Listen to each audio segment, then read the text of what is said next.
Assalamualaikum warahmatullahi wabarakatuh. Waalaikumsalam warahmatullahi wabarakatuh. Selamat sore Pak Dani. Selamat sore, ya, Pak Kita Salim. di ruang yang terbuka yang Iya. sangat-sangat sejuk, Iya. sangat-sangat asri di bumi Taman Wisata dan Perkemahan Bumi Moro Nyamplung. Iya.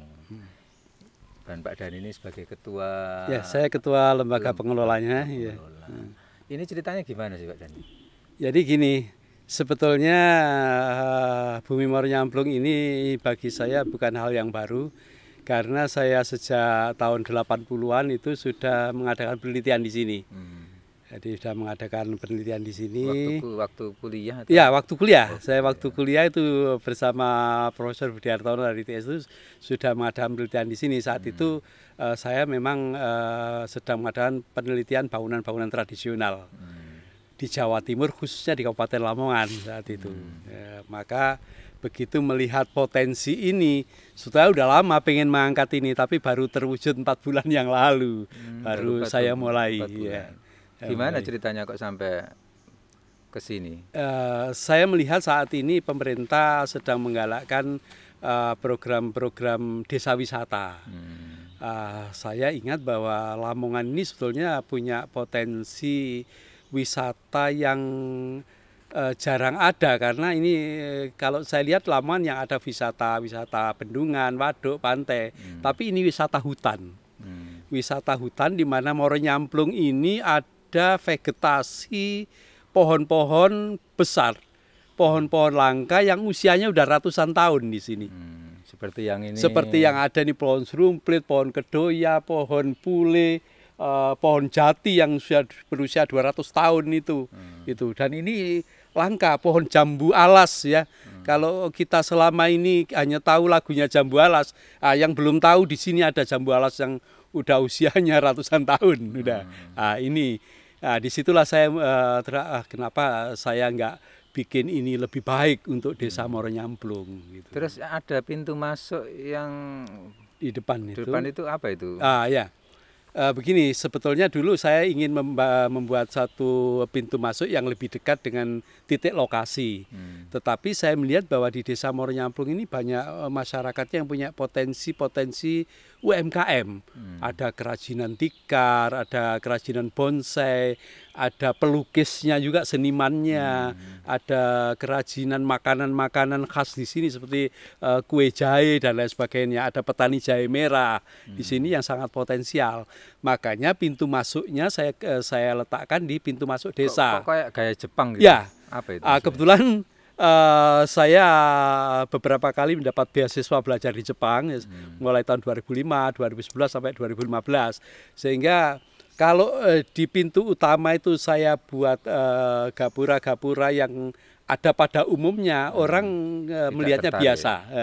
Sehingga saat itu saya melihat saya harus bikin sesuatu yang beda sehingga masyarakat kalau dari nilai kalau dari segi arsitektur namanya aksentuasi, aksentuasi sehingga masyarakat melihat, loh kok ada begini gitu. Padahal nyambung dengan di dalamnya gitu. Sehingga pintu masuk itu sudah saya tanami sakura, tabebuya. Kiri kanan pintu masuk itu nanti kalau udah berbunga bagus seperti Surabaya sekarang ini. Terus gitu. Konsepnya yang di taman ini, di taman wisata ini apa kira-kira? Kalau taman wisatanya sendiri yang seluas 5 hektar ini saya desain nanti di samping sebagai taman wisata dan perkemahan itu saya desain sebagai konservasi hutan dan konservasi sumber daya air. Sehingga yang lainnya di sini saya kebetulan ada situs-situs peninggalan Majapahit.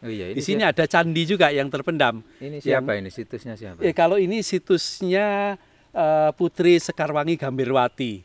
Ini adalah putri dari Raja Majapahit dari Prabu Brawijaya kelima.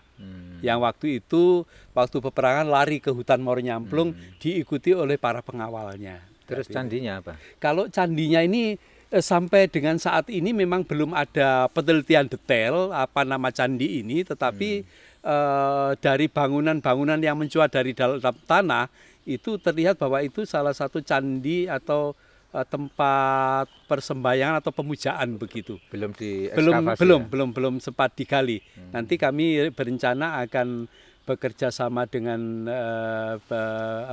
Balai Cagar Budaya Mojokerto nanti Trowulan. Rencananya fasilitasnya apa saja yang akan di? Saya akan yang pertama tentu yang akan kita tonjolkan adalah vegetasinya, tanamannya. Yang kedua kami akan membuat kolam renang juga di sini. Kami membuat fasilitas outbound serta permainan-permainan yang bersifat edukasi. Karena di sini nanti ada perkemahan, satu-satunya bumi perkemahan yang ada di Lamongan nanti di sini. Terkenal sejak dulu ya. Yang terkenal sejak tahun 70-an lah. Kalau dulu kita zaman sekolah kemah kemana ke Muaro Nyamplung. Nah, ini yang kita expose nanti. Kita expose. Ini berarti miliknya desa.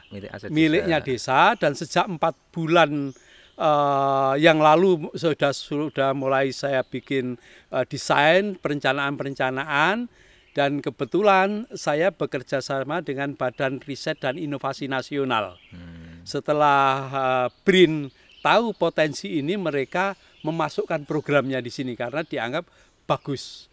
Jadi di samping untuk pelestarian hutan, juga ada konservasi, ada pelestarian sumber daya air, ada pelestarian cagar budaya, dan lain sebagainya. Jadi bisa tempat pendidikan. Terus hubungannya apa pemerintahan desa dengan lembaga pengelola ini nanti? Lembaga pengelola ini dibentuk oleh desa. Oh, dibentuk. Iya, dibentuk oleh desa. Jadi ini masih murni miliknya desa.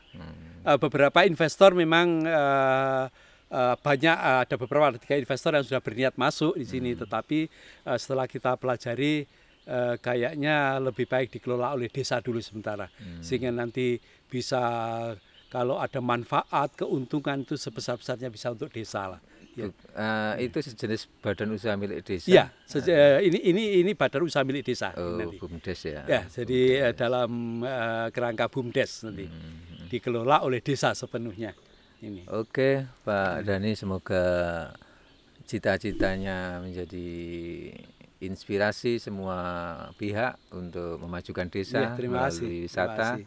Dan ini sebagai bentuk perlawanan terhadap industrialisasi, kapitalisme yang semua harus diuangkan. Betul, makanya mungkin kalau melihat ada pohon pule besar di sana itu, ini mungkin terbesar. Nggak tahu Jawa Timur kali ya. Ini udah ditawar 1 miliar itu. Tapi kita nggak pernah lepas. Ini adalah aset desa. Ya. Semoga semakin banyak orang seperti Pak Dhani bisa mempertahankan